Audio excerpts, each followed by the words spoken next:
All right, so there's been some turnover at the FIXIT Shed. So the Toro lawnmower is gone, the Toyota Matrix is gone, and the 2011 Ford Fiesta, the blue one, is gone. The Honda Rebel 450s, they're still here. All right, so now since those projects are gone, I needed to get some new ones. So I've got a Master Tow car dolly. And it's in pretty good shape, but needs a little bit of work. So the lights, the wiring isn't exactly right, and the person told me that the brakes work on it, but I want to check them out. I'm not 100% sure that they actually do. So why did I need a tow dolly with brakes? So meet my next project. This is a 2012 Ford Focus.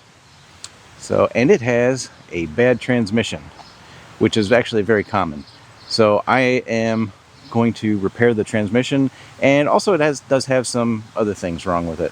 Primarily it's the transmission, but let's talk about some of the other problems. So the car came with one key, which does work in the ignition and start the car, but in the driver's door lock, it doesn't want to turn the lock. So that's something that we're going to have to look at. So the reservoir here is empty, and when I ran the engine and took it off the car dolly, I did notice that it overheated, or got hot anyway very quickly. And there was also a little bit of water on the ground, and it was a hot summer day.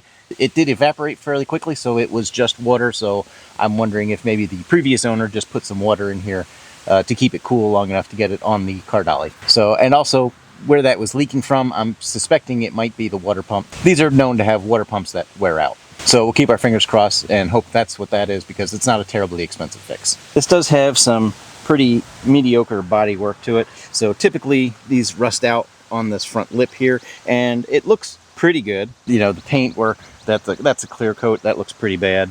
And another place that they commonly rust out is back here, and you can see this has kind of got a split. I don't know what they put in here. It almost looks like they just covered it with a piece of plastic. Also, this is there's paint here, which makes it look like a dent. So they may have painted this panel or something, this rocker cover. So I'll have to take a look at that. I'm kind of afraid to take that rocker cover off, what I might see underneath there. But, you know, there's a little spot of black paint there too. Maybe they painted the hubcaps. Maybe that's what that is.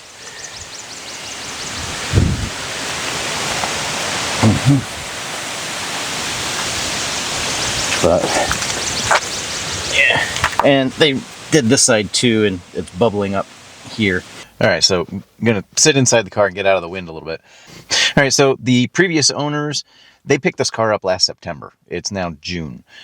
They paid $3,500 for it, and they drove it for about 2,000 miles, and then the transmission went, and that was in February. The car sat for a few months, and they did end up taking it to Ford and having it checked out. So, and they got a P074B code, which means failure to engage third gear.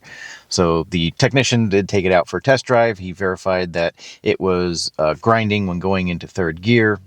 So, and I guess they gave them an estimate of about $5,000 to repair the transmission.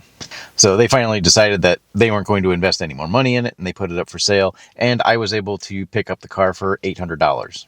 With the code and the grinding sound, it does sound like maybe it's a problem with synchronizers. So I still want to go through and see if there are problems with the clutch side. You know, I might end up just, if it needs a clutch, I'll put a new clutch in and try some different gear oil in the transmission. There's a synchro mesh that might help if it is just the beginnings of the synchros causing the grinding issue.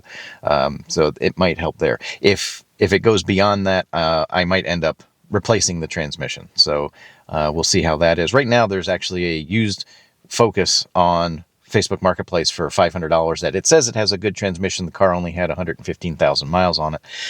So it might be. So that might be a reasonable route to go, but we'll have to see. I don't know that I necessarily need a whole parts car, but we'll see how that goes. All right, so we've got a lot of interesting videos coming up for this car, and if you want to follow along, please be sure to subscribe so you don't miss any. And if you want to help this channel out, please consider becoming a member by clicking the join button below. Thanks for watching. Take care.